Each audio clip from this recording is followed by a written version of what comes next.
A young girl begs the royal guard to investigate a van. What he finds leaves everyone shaken. The afternoon outside the palace began like any other, calm and bright, with soft sunlight resting on the tall stone walls and tourists moving slowly along the walkway. People chatted quietly, took photos, and admired the guards in their bright uniforms. Everything looked peaceful, almost like a painting. The royal guard stood in his place, steady and silent, as he was trained to be. He had learned long ago that his duty was not only to watch but also to remain calm and unreadable, no matter what happened around him. His face stayed still, his posture perfect, and his eyes focused forward. But he felt a small shift in the air before anything unusual happened. Sometimes the world gives a tiny warning, a strange silence, an unusual feeling, a slight change in the way people move. And the guard sensed it, though he could not have explained how. It was just a quiet message inside him, telling him that something unexpected was about to happen. A few moments later, a young girl appeared near the edge of the crowd. She looked about 9 or 10 years old, wearing a simple dress and carrying a small bag that swung lightly at her side. What caught the guard's attention, even though he was not supposed to react, was the expression on her face.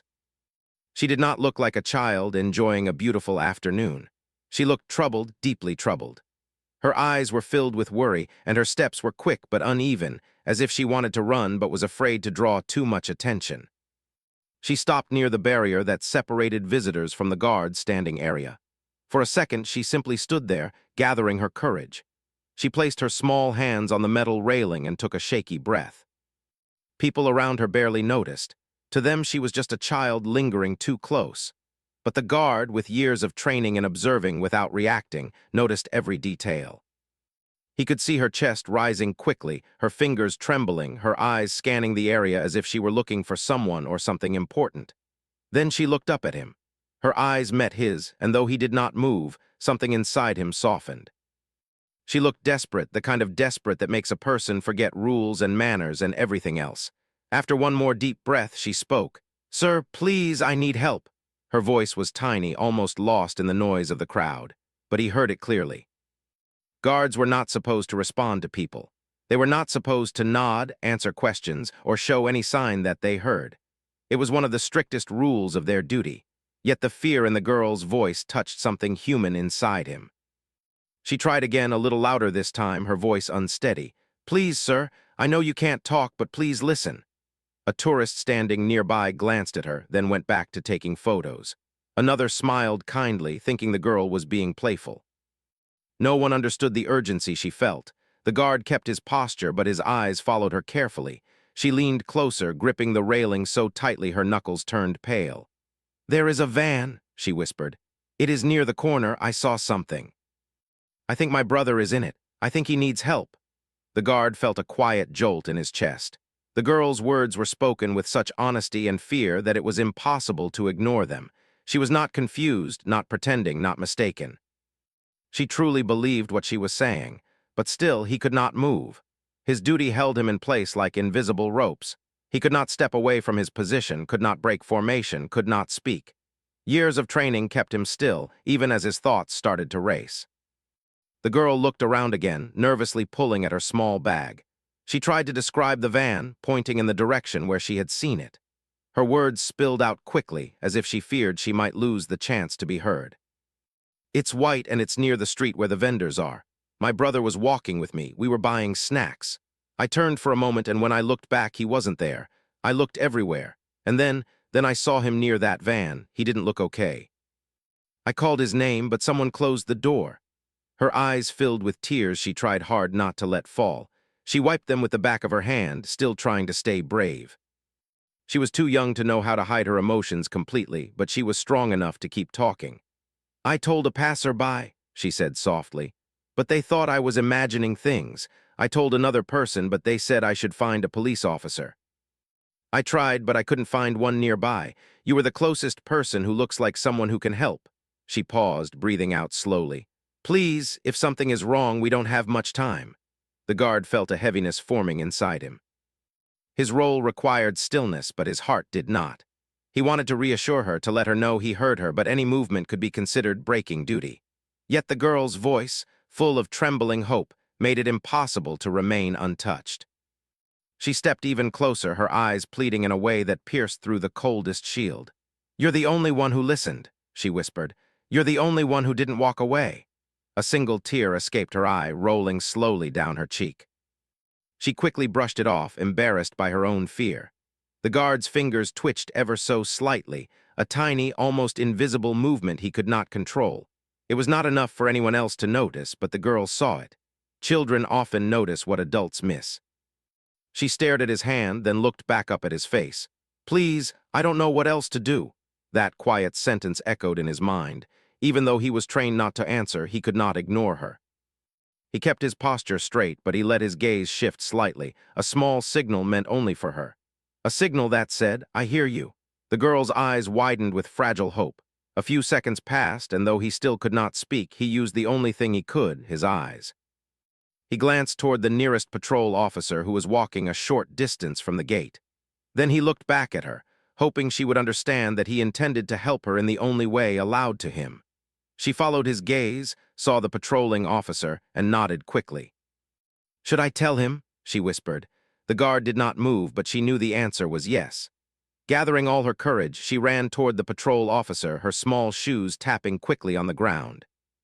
The guard watched through the corner of his vision as she tugged at the officer's sleeve, speaking with urgency. The officer first seemed confused, then concerned, as he kneeled slightly to hear her better. While they talked, the guard remained still, but inside he felt the weight of responsibility shifting. He hoped the officer would understand the girl as clearly as he did. He hoped the girl's fear would not be dismissed again. And he hoped more than anything that the situation was not as serious as the girl believed. Yet he knew something deep inside him, the kind of knowing that cannot be explained. The girl's fear was real. Her story was real. And whatever she had seen near that van would require attention from someone who could take action. The officer finally nodded and began walking with the girl toward the direction she had pointed earlier. She looked back once, her eyes searching for the guard. When she saw him still watching, she gave a tiny, grateful nod. He blinked gently in return, his only possible gesture of reassurance. As they disappeared behind the row of parked bicycles and small vendor stalls, the guard felt an unusual mixture of worry and hope. Something important was happening, something far outside the calm world of his daily duty. He wished he could follow, but he knew his role was equally important. The palace needed him at his post, and he could only trust that the officer would take her seriously. He kept replaying the girl's words in his mind. The way her voice shook, the way she tried to stay strong, the way she refused to give up even when no one believed her. She had come to him out of pure desperation, believing that someone in a strong uniform must have the power to listen. And he had listened, just enough to set things in motion. The calm palace grounds now felt different.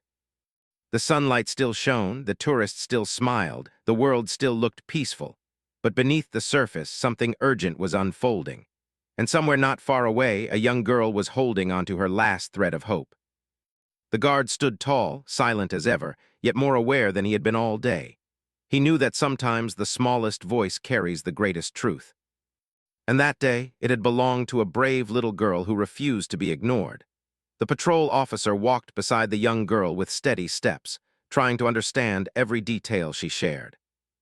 He had many years of experience handling all kinds of situations near the palace, but rarely had he seen a child with such a serious expression. Her small voice carried a weight far beyond her age, and every word she spoke made him more attentive. The girl kept looking over her shoulder as they walked, checking if the royal guard was still there. Even from a distance, his tall figure gave her comfort. She knew he could not follow her, but just knowing he had listened made her feel less alone. It was strange how a single silent guard could become a source of strength, but sometimes help comes in unexpected ways. The officer adjusted his hat slightly and asked in a gentle tone, "Let's take it step by step. Can you show me exactly where you saw the van?" She pointed ahead with a trembling finger. "It was near the food stalls. There was a man standing near it, but when he saw me looking, he stepped away." She paused, swallowing nervously. "I'm not sure if he left or if he went around somewhere else." The officer nodded thoughtfully. "And you said you saw your brother near the vehicle?" "Yes," she whispered, her voice soft but full of certainty. He wasn't talking. He didn't see me. It looked like he wasn't feeling well. I tried to call him, but then the door closed. The officer slowed his steps just a little. He didn't want to frighten her with rushed movement, nor did he want to appear careless. His goal was to stay calm, thoughtful, and reassuring. Children often sense the emotions of adults, and he wanted her to feel safe. As they approached the area she had described, the sounds of the palace walkway began to fade behind them. The crowd grew thinner, replaced by vendors selling small souvenirs, drinks, and snacks. The smell of warm pastries floated through the air. People here looked relaxed, pausing to enjoy their afternoon. No one seemed aware that a worried child was searching for her missing brother. The officer observed everything carefully. He looked for anything unusual, a vehicle that didn't belong, someone behaving oddly, or a spot where someone might have hurried away. The girl's eyes scanned the area too, wide and alert, trying to find any sign, any reminder of what she had seen earlier. Then she stopped. Her breath caught for a moment. "There," she whispered. "It was parked right there." But the space she pointed to was now empty. Only a few bicycles stood nearby, along with a vendor cart selling cold drinks. The officer walked closer, checking the ground, checking the surrounding area, trying to spot anything left behind. Sometimes even small clues could offer answers. The girl stepped beside him, her shoulders sinking slightly. "It was right here," she repeated, her voice cracking from disappointment. "It was definitely here." "I believe you," the officer said kindly, and he did. Her worry was too real to ignore. He bent slightly to look under the bicycles, then around the corners of the nearby stalls. People moved casually around them, unaware that the girl's heart was racing with every second. The officer turned to one of the vendors, an older man with a friendly face. "Excuse me," he asked politely, "did you see a white van parked here not long ago?" The vendor nodded slowly. "Yes, I did see one. It wasn't here for long, maybe 5 or 10 minutes. He wiped his hands on a towel. "It left quickly. I didn't notice anything unusual, though." The girl's eyes widened. "Did you see my brother, a boy about my age?" "He had a blue jacket." The vendor thought for a moment, but then shook his head apologetically. "I wish I could say yes, dear, but I didn't notice any children near the van. I'm sorry." The officer placed a gentle hand near the girl's shoulder, not touching, just offering silent support. "It's all right," he said softly. "We'll keep looking." Even though the vendor hadn't seen anything, the confirmation that the van had indeed been there gave weight to the girl's story. She wasn't imagining things. She had truly seen something that worried her deeply. The officer looked around again, noticing a small pathway leading behind the vendor stalls. It wasn't a road for cars, but people sometimes used it as a shortcut. He considered checking it, though he doubted a vehicle would fit through such a narrow space. Still, every possibility mattered. "Did you see which direction the van went?" the officer asked the vendor. "To the left," the vendor replied, "toward the larger parking area." The officer thanked him and motioned for the girl to follow. She clung to her small bag tightly, as if it held the last pieces of courage she had left. Her steps were small and hesitant, but she kept moving. She wasn't giving up. As they walked toward the parking area, the officer kept speaking in a calm tone. "Tell me more about your brother. What was he doing before he went missing?" The girl looked down as she answered. "We were buying snacks. He wanted a drink and I was looking at pastries. We were standing close, but there were many people. I looked away for just a moment." She paused, guilt flooding her expression. "When I turned around, he wasn't there." "It's not your fault," the officer said gently. "Sometimes things happen very quickly in busy places." She nodded, though her eyes were still clouded with worry. The parking area was larger than the earlier space, filled with cars of different colors and sizes. Families were arriving and leaving, laughing and chatting. To them, it was just another day. But to the girl, every single vehicle felt like a possible clue, a possible answer. She scanned the lot carefully. The officer watched her, trying to understand her instincts. Children often remember details adults overlook. "There," she said suddenly, her voice rising with surprise. The officer followed her pointing finger.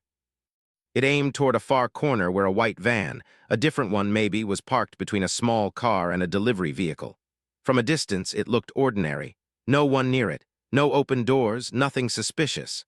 But the girl took a step back, uncertain. "I don't know if it's the same one," she whispered. "It looks similar, but I can't be sure." The officer nodded. "Let's approach calmly and take a closer look." They walked slowly toward the van. With each step, the girl's heartbeat seemed to echo louder. She kept her hands close to her chest, her breath shallow. The officer stayed right beside her, observant and steady. When they reached the vehicle, the officer stood slightly ahead to shield her view, just in case she felt frightened by what she might see. He walked around the van, inspecting it quietly. The windows were tinted but not so dark that they completely hid the inside. He leaned closer to the front windshield. Empty. He checked the side windows. Empty. The back window. Empty.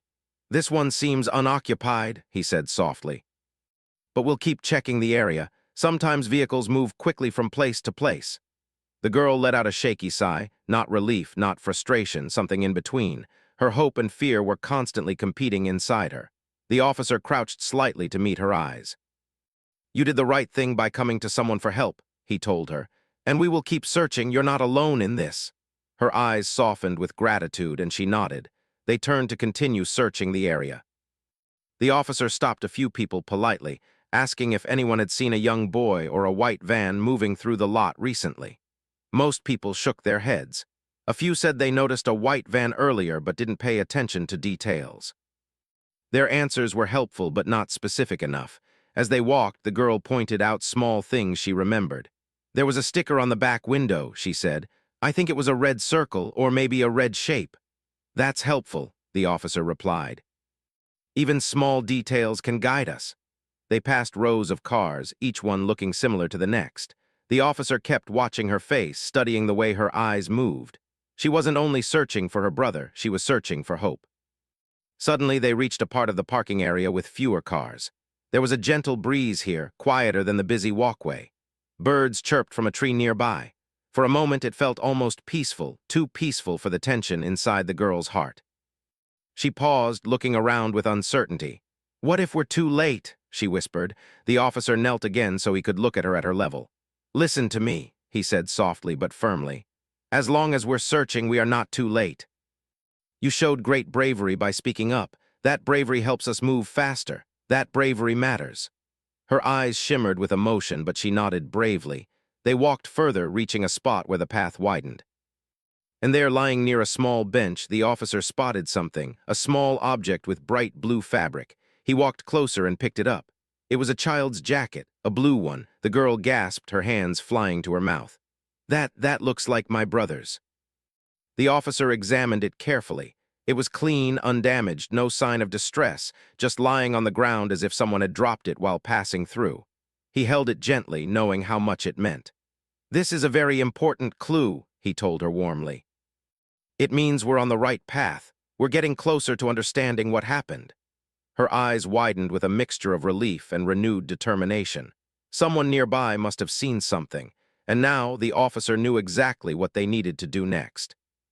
But as the girl held the jacket close, the officer noticed something else. A faint set of footprints leading away from the bench, heading toward the farther part of the palace grounds. It wasn't a solution yet, but it was a direction. And sometimes, that's all a frightened child and a patient officer need to keep going. The officer held the little blue jacket carefully, turning it in his hands as if it might reveal more than just fabric and buttons. The girl stood close to him, her small fingers pressed together tightly, afraid to speak but afraid to stay silent. She kept staring at the jacket, recognizing the stitching her mother had done, the missing button she and her brother always joked about. It was her brother's jacket, there was no doubt. Her heart felt heavy, but there was also a spark of hope, brighter than before. At least there was something real to follow now. The officer lowered the jacket and looked around.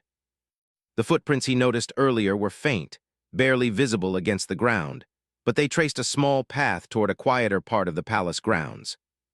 It was a place most visitors did not wander into, a space where tall trees grew closely together, making it look almost like a mini garden hidden behind the open area. "Stay close to me," the officer said kindly. "We don't know what these footprints mean yet, but they may lead us to more answers." She nodded, hugging the jacket against her chest as if it could protect her. They began walking slowly, each step careful and thoughtful. Her eyes followed the prints while the officer watched the surroundings. Even in the tension of the moment, the birds continued chirping, and the breeze still danced gently among the leaves. The world felt calm, but inside the girl's heart, everything was racing. As they entered the tree-filled area, the sounds of the crowd faded behind them. Here, the world smelled of earth and leaves and faint flowers. The sunlight slipped through the branches in soft patterns. She had been in this part of the grounds before with her family, but today it felt different, strange, quiet, almost secret. The officer kept his voice soft. "You said your brother was not feeling well when you saw him near the van. Did he say anything before he went missing?" The girl shook her head. "He didn't talk, he didn't even look up. He usually smiles at me even when he's tired. But this time he didn't." Her eyes dropped, remembering that moment. The officer noticed her worry and spoke with reassurance. "Sometimes fear makes us remember things with extra weight, but we will understand the truth soon. For now, let's follow what we have."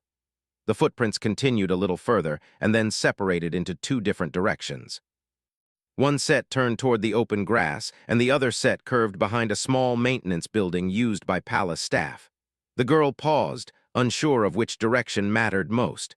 She looked up at the officer with uncertainty. He studied the ground carefully. "One set is smaller," he said, pointing gently. "These might belong to a child. The other set is larger. Let's follow the smaller ones first." The girl nodded quickly.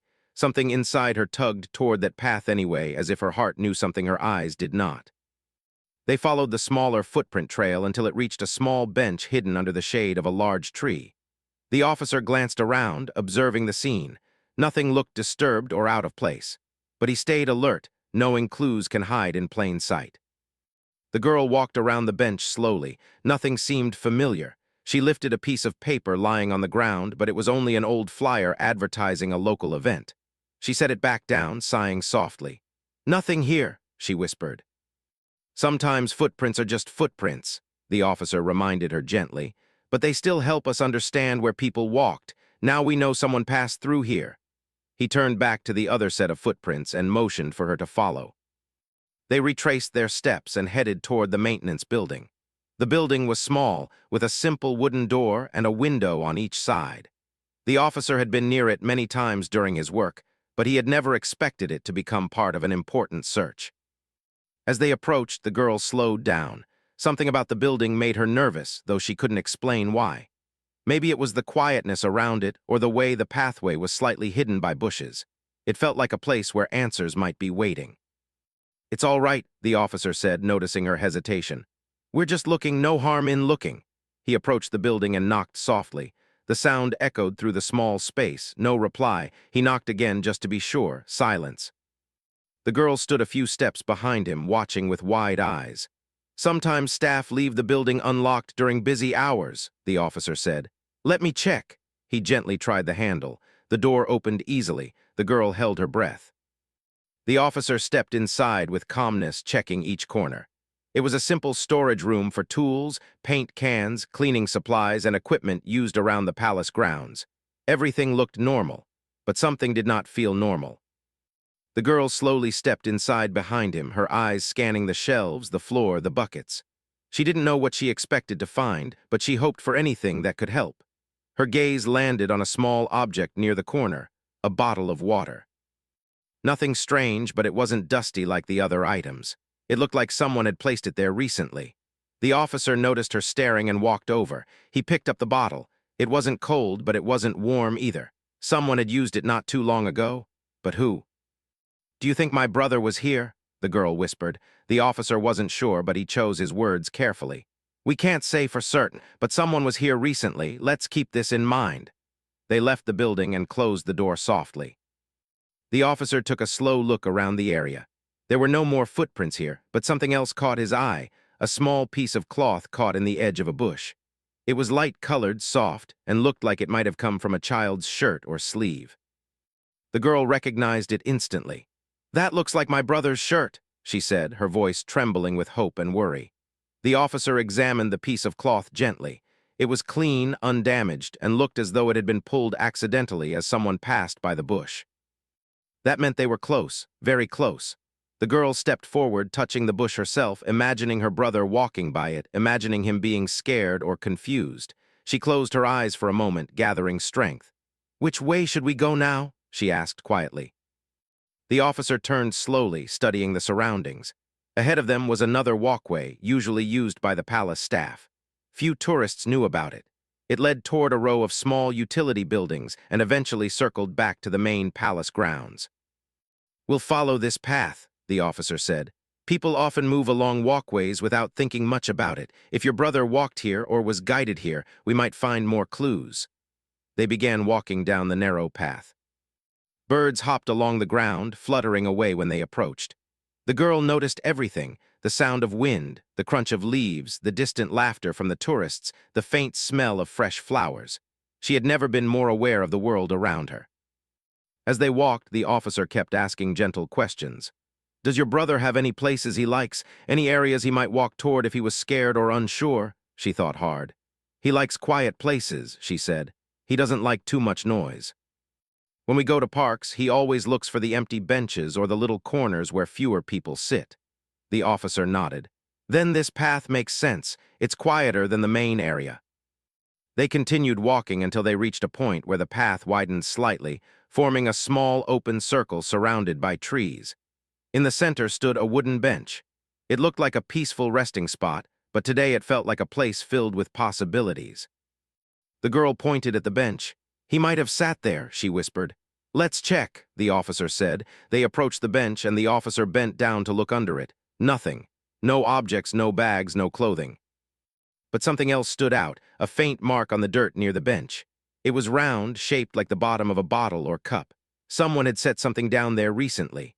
The officer noticed a second mark too, slightly smaller. The girl noticed the marks as well. "That looks like someone was sitting here," she said. "Maybe two people." "Possibly," the officer replied. He did not want to assume too much, but every detail mattered. As they stood near the bench, the breeze carried a soft, rustling sound from the bushes nearby.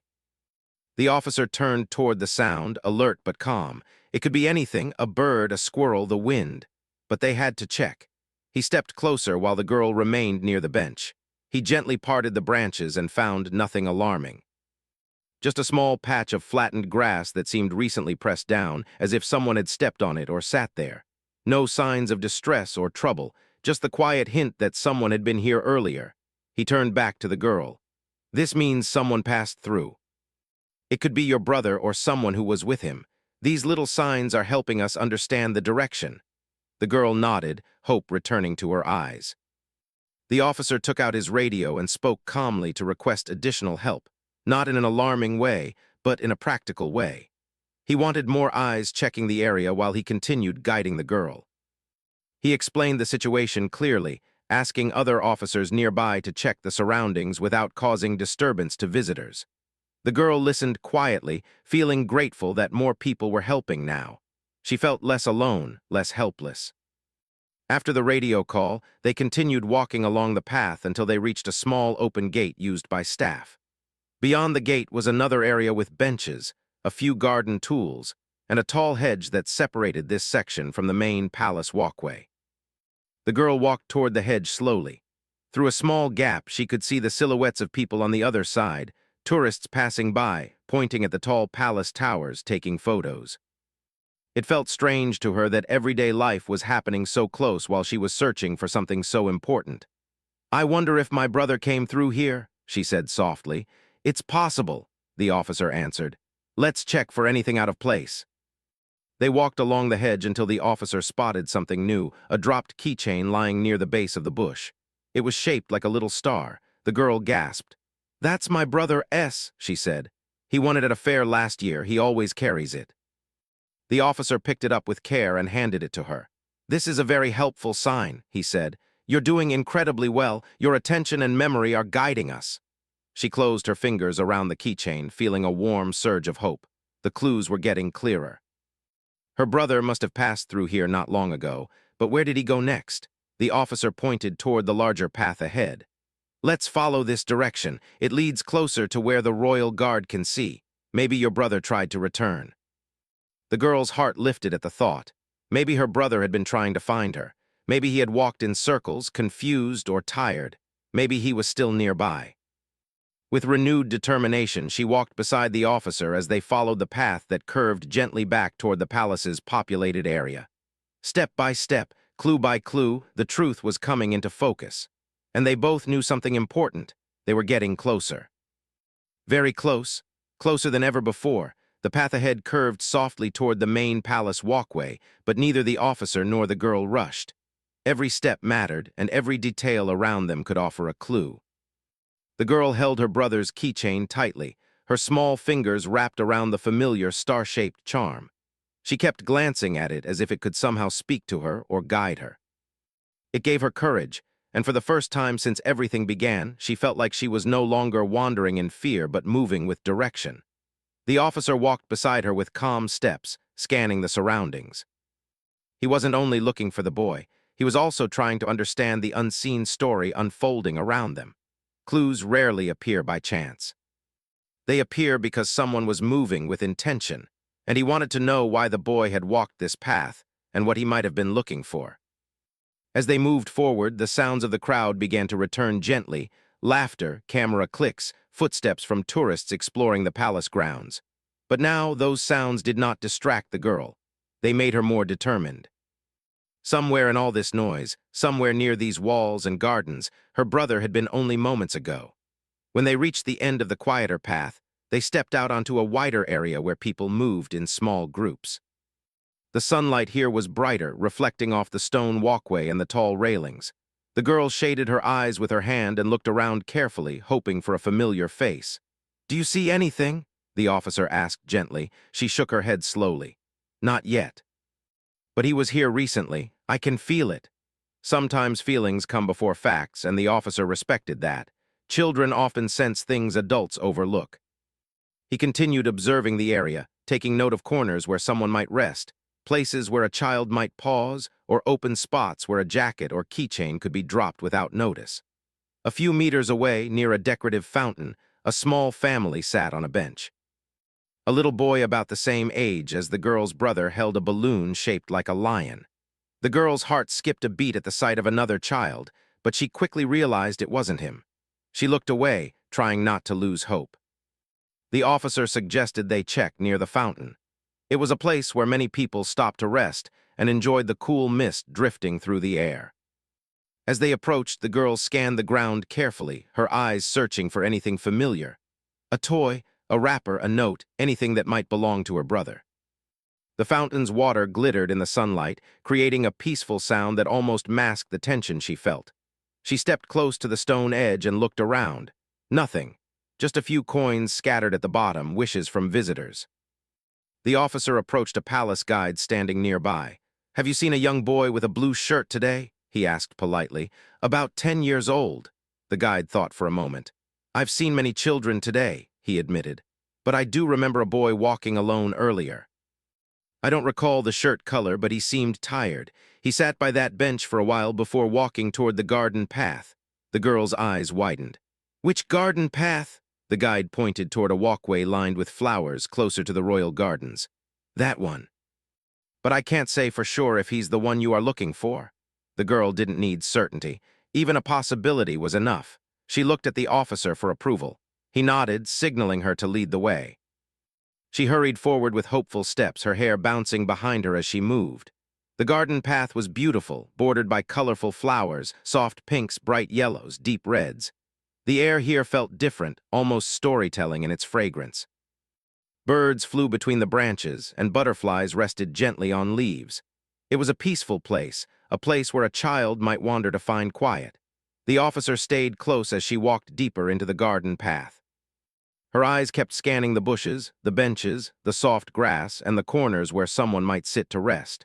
After a few minutes, she stopped suddenly. There, on the edge of the path, was a folded piece of paper, just sitting quietly as if waiting to be found. She walked toward it slowly, her heart thumping. The officer followed behind her, watching carefully. She picked up the paper with trembling hands. It wasn't crumpled, it was neatly folded, almost too neatly. She opened it, her breath caught. Inside was a simple drawing. A hand-drawn picture made with a pencil. It wasn't complicated, just two figures, one tall and one small, holding hands. The smaller figure wore a shirt with a circle drawn on it. The girl knew that symbol. It was something her brother often doodled when he had nothing else to do. It was his favorite shape. "That's my brother's drawing," she whispered. The officer examined it closely. "This is very helpful," he said. "Why would he leave this here?" She shook her head softly. "I don't know, maybe he wanted someone to find it, maybe he wanted me to find it." The paper had no message, no writing, no sign of distress, just a quiet picture, simple yet powerful. The officer folded it carefully and gave it back to her. She held it gently, as if afraid it might disappear. As they continued walking, the girl's steps felt lighter. She wasn't just following footprints anymore. She was following her brother's thoughts, his habits, his way of leaving small clues. It made her feel close to him, even if she couldn't see him yet. They reached the heart of the garden, an area with a round stone seating place, surrounded by tall hedges shaped with care. Children often played hide-and-seek here, and tourists loved taking photos near the shaped bushes. The girl rushed inside, looking around every corner. She checked behind the benches, near the flower beds, and under the stone seating area. But nothing new was there. Still, the officer knew they were on the right track. People leave traces when they are searching for something or someone, and the boy had clearly been here. A gardener walked by carrying a small rake. He looked friendly and attentive. "Excuse me," the officer said politely. "Have you seen a boy passing through this area?" The gardener nodded. "Yes, I saw a child about an hour ago. He looked a bit tired." He walked through the garden quietly, holding onto a bottle of water. "I thought he was waiting for someone, so I didn't approach him." "Do you remember which way he went?" the officer asked.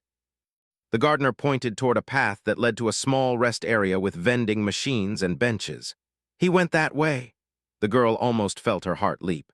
This was the clearest direction they had received all day. Without waiting, she took a few steps toward the path. The officer followed. As they walked, the palace walls peeked through the trees, creating a mix of nature and architecture that made the entire area feel like a living postcard. But the girl barely noticed any of that. Her world had narrowed to a single goal: finding her brother. On the way, they passed two guards walking in the opposite direction. They glanced at the officer and the girl, but continued on their path after the officer gave them a brief signal that everything was under control. The rest area came into view soon, a quiet spot with shaded benches, a long wooden table, vending machines humming softly, and a few potted plants placed for decoration. The girl hurried forward, hoping to spot something familiar. She found it before the officer did. On the wooden table lay a small snack wrapper. It had a bright blue color. She knew that wrapper. Her brother had bought the same snack earlier. He always saved the wrappers to fold them into little shapes later. "These are his favorite snacks," she said with rising hope. "He must have been here." The officer picked up the wrapper carefully. "This looks fresh," he said. "Not old. Someone placed it here recently." The girl's eyes sparkled. They were getting close, very close. She looked around frantically, searching for any sign: a shoe print, another drawing, an object left behind. Then something caught her attention near the potted plant. She walked over quickly and noticed a very small item half hidden behind it: a marble, a shiny green marble. Her brother never went anywhere without one of his marbles. He collected them like treasures. She bent down and picked it up, holding it to her chest. "This is his," she whispered. "He must have passed through here not long ago." The officer smiled gently. "You are doing an amazing job," he told her. "Your memory and heart are guiding us." She looked up at him with gratitude, her fear slowly turning into determination. "Where would he go next?" she asked. The officer turned around slowly, studying the area. There were three possible paths leading away from the rest area.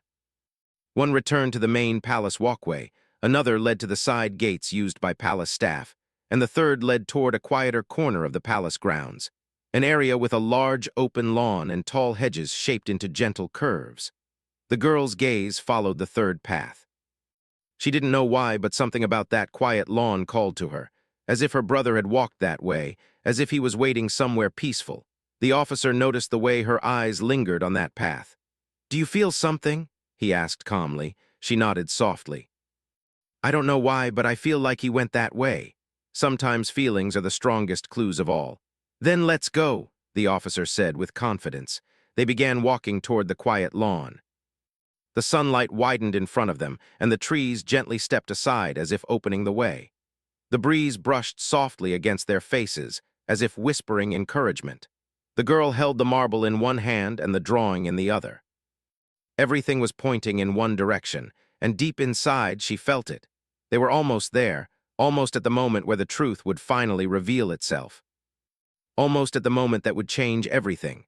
The quiet lawn stretched in front of them like a soft green carpet, glowing under the gentle afternoon sunlight. The path was wider here, the trees stood taller, and the palace walls looked softer from a distance. It was peaceful, so peaceful that it almost felt like a place where worries could rest. But the girl's heart was still beating fast. Every step she took, every breath she drew, felt heavier with the hope that her brother might be somewhere close. The officer walked beside her with calm, steady steps. His eyes scanned every corner, every bench, every part of the landscape. The clues had brought them this far: the dropped jacket, the footprints, the piece of cloth, the drawing, the wrapper, the marble. Everything pointed toward this direction, and now they had to trust the path that lay ahead. The girl held the green marble tightly in her hand. Her brother had always admired things that sparkled: stones, marbles, small colorful toys. He said they made the world more interesting, like tiny treasures hidden in everyday places. She remembered him showing her the same green marble on their last trip to a park, holding it up to the sunlight to see the shine inside it. The memory made her smile softly, even though her heart was still trembling. They walked deeper into the lawn area, where the noise of the crowd faded behind them. The wind carried the gentle sound of leaves rustling overhead, and somewhere distant, the soft chirp of a bird echoed. It was calm, almost too calm. But calmness can hide answers, and today answers were the only thing the girl wanted. She looked around carefully.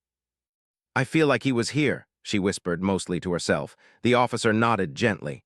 "Let's look slowly, something might be nearby." They approached a group of tall hedges shaped into soft curves. Children often played behind them, pretending the hedges were walls to imaginary castles. The girl peeked behind the first hedge, nothing. Then the second, still nothing. But she did not feel discouraged. Sometimes the right clue comes when you least expect it. As they moved, the officer noticed something on the grass just ahead. "Look over there," he said softly. The girl followed his gaze.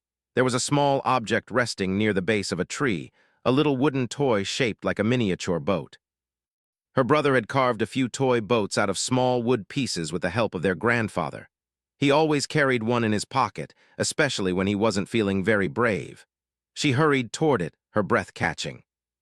When she picked it up, she knew immediately it was her brother S. The small uneven lines, the tiny scratch on the side, it was unmistakable. "This is his," she said in a trembling voice, her eyes filling with relief. "I know it." The officer smiled gently. "Then he must be very close." The toy boat felt warm in her hands, as if her brother had held it not long ago. She stood still for a moment, letting the feeling sink in. Her brother wasn't far. She could almost feel his presence in the air around her. Suddenly she heard a faint sound, not loud, not alarming, just a small rustle, like someone moving gently or shifting their feet. She turned quickly, her eyes alert. "Did you hear that?" she whispered. The officer had heard it too. He stayed calm. "Let's walk toward it, slowly." They moved toward the sound, stepping softly on the grass. The rustling continued for a moment, then stopped. It wasn't frightening. It felt more like someone trying not to be noticed. They approached a tall hedge that formed a soft curve. Behind it was a small hidden area, almost like a natural nook. A perfect spot for someone to sit quietly, away from the noise of the crowd. The girl stepped forward cautiously, her heart pounding with hope and nerves. When she peeked around the hedge, her breath froze. There, sitting on the ground with his back against the tree, was a young boy, her brother. He wasn't in danger. He wasn't hurt. He wasn't crying. He was simply sitting quietly with his arms wrapped around his knees, his head resting gently on them. He looked peaceful but tired, as if he had been waiting, unsure of what to do next. His hair was a little messy, and his shirt had leaves sticking to it, but he looked safe. The girl gasped softly, her hands flying to her mouth. Tears filled her eyes, not from worry now, but from overwhelming relief. Her whole body felt lighter, as if every emotion she carried since morning was suddenly melting away. The officer placed a reassuring hand near her shoulder. "Go ahead," he said softly. "He's right there." The girl took a step forward, then another, then broke into a gentle run. She didn't yell his name loudly because she didn't want to scare him. Instead, she said softly, "Hey, it's me." The boy lifted his head slowly. His eyes blinked, adjusting to the light. Then he saw her. At first, he seemed surprised, as if he thought he might be imagining her. But when she came closer and knelt beside him, her smile trembling with happiness, his face softened in recognition. "You found me," he whispered. She nodded quickly, tears rolling down her cheeks. "Of course I found you. I was so worried." He looked down shyly, fiddling with a blade of grass. I didn't mean to make you scared. I didn't know where to go. Everything got confusing and I felt tired, so I came here to rest. The officer approached slowly, giving them space while ensuring the moment remained calm. He spoke gently, with warmth in his tone. You're safe now, that's what matters most. The boy looked at the officer and then at his sister. I wanted to find you, he said in a soft voice. But I didn't know which way to go. The girl wiped her tears and smiled wider. It's okay, I found you instead. She handed him the toy boat and the marble. His eyes brightened when he saw them. You picked them up, he said quietly, almost amazed. Yes, she said proudly. Every time I found something that belonged to you, I knew I was closer. The boy's expression softened into a small smile, the kind he always had when he felt safe. It was the smile she had missed all day. The officer knelt beside them gently. Are you feeling all right? He asked the boy. The boy nodded. Just tired. That's okay, the officer said kindly. Your sister was very brave today. She didn't give up. She followed every clue. She wanted to find you so much. The boy looked at his sister with grateful eyes.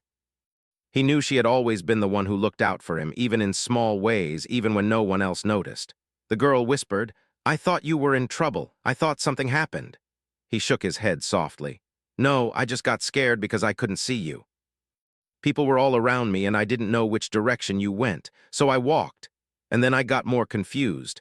I saw the garden path and came here because it felt quiet. The officer nodded with understanding. Sometimes quiet places feel safer when things get overwhelming. The boy nodded slowly. He wasn't embarrassed, he was simply being honest. The girl exhaled deeply, finally letting go of the tension she had held in her chest. She gently brushed leaves from his shirt and fixed his hair a little. Let's go home, she whispered. Before standing, she looked at the officer with sincere gratitude. Thank you for helping me, she said. I couldn't have done this without you. The officer smiled kindly. You led the way. You were the one who found the clues. You were the one who didn't give up. The boy nodded shyly. Thank you, he added softly. The officer placed a hand over his heart and gave them a gentle nod. I'm glad everything is all right. Let's go back so your family knows you're safe. As they began walking back toward the main path, the boy leaned lightly on his sister. His steps were small, but he wasn't afraid anymore. She held his hand tightly, promising silently that she would not let go again. The officer walked beside them, keeping pace without rushing them. The garden path looked brighter now, the flowers more colorful, the breeze more comforting. The world felt warm again. When they reached the edge of the main walkway, the royal guard still stood at his post, silent and steady as always. But when the girl looked at him, she knew that he had been the first person who truly listened. He had been the quiet spark that started everything. She gave him a little smile, a smile full of gratitude and relief, and though the guard did not move, something gentle crossed his eyes, almost like a soft acknowledgement. The boy squeezed his sister's hand. That guard, did he help too? He asked. She nodded. Yes. He listened when no one else did. The boy looked at the guard with quiet admiration. Their family spotted them from a distance and rushed toward them with shouts of relief and tears of joy, not loud or dramatic, just filled with love. The parents hugged them tightly, overwhelmed by the feeling of having both children safe again. The officer stepped back, wanting to give the family their moment. As he did, he caught the girl's eyes one last time. She mouthed a silent thank you. He nodded gently before walking away, returning to his duties with a heart calmer than before. The whole incident would later be spoken about quietly among the palace staff, not as a dramatic event, but as a story of courage, kindness, and the power of a child's determination. Two siblings reunited, a family restored, a guard who broke no rules yet helped with all his heart, and a young girl who refused to be ignored because love gave her strength. The palace grounds returned to their usual calm, but for one family, it would forever be the place where a long, frightening day turned into a story of hope. The girl held her brother's hand all the way home, and he held hers back, tighter than ever.